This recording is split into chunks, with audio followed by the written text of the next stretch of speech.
Hey friends, it's time to learn Unmatched Jurassic Park from Mondo Games. But we can't, because we're being hunted. Get down!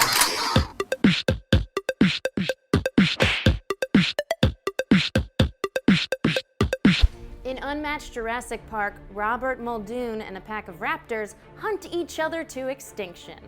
By maneuvering around the battlefield and being clever girls, they attempt to defeat their opposing fighters. If a player can defeat all the heroes on the opposing team, especially the big one, that player wins the game. Setup begins with the game board placed center.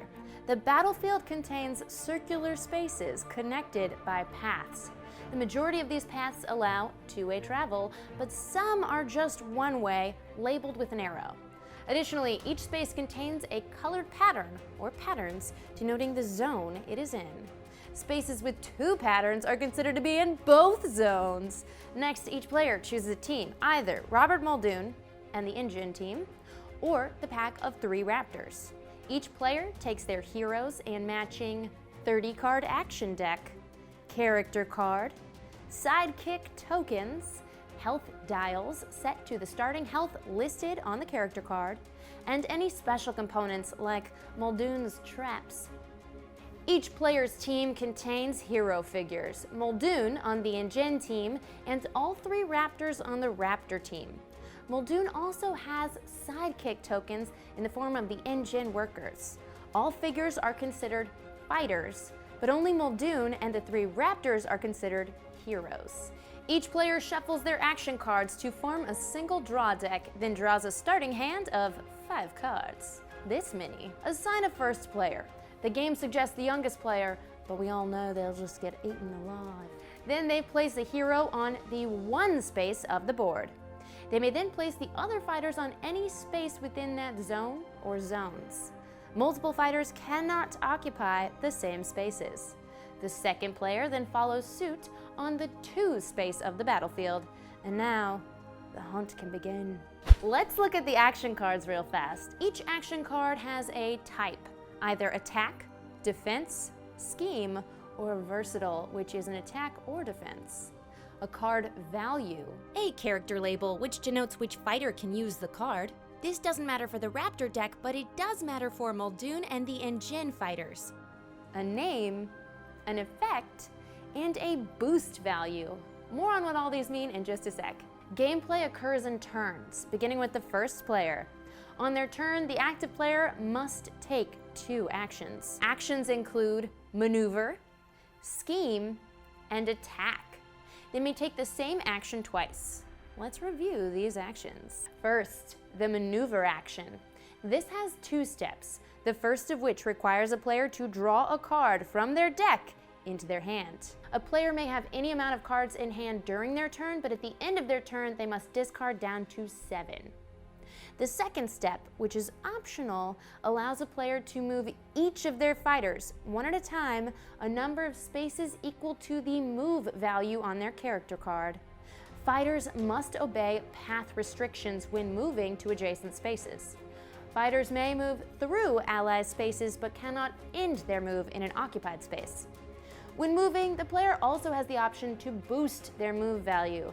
By discarding a card from their hand, they add the card's boost value, in the middle right of the card, to their movement value for the turn. All other effects of the card are ignored when discarded in this way. Another action, scheme, allows the active player to play a scheme card from their hand. When doing so, the player must declare one of their fighters as the active fighter, provided they're still on the battlefield. After resolving the card's effects, the scheme is placed into a player's discard. Speaking of discard, each player has their own discard pile. When drawing cards throughout the game, if a player ever must draw a card but is run out of their draw deck, their fighters are considered exhausted. For each card they must draw when exhausted, instead, each of their fighters takes 2 damage. This means battle time is finite, so you better get hunting. Go. Finally, the attack action allows a player to select one of their fighters to attack. First, they select one fighter as the active fighter. The active fighter may attack an opposing fighter, provided they are in range, either with a melee attack which can be used on an adjacent space, or a ranged attack, which can be used anywhere within the same zone.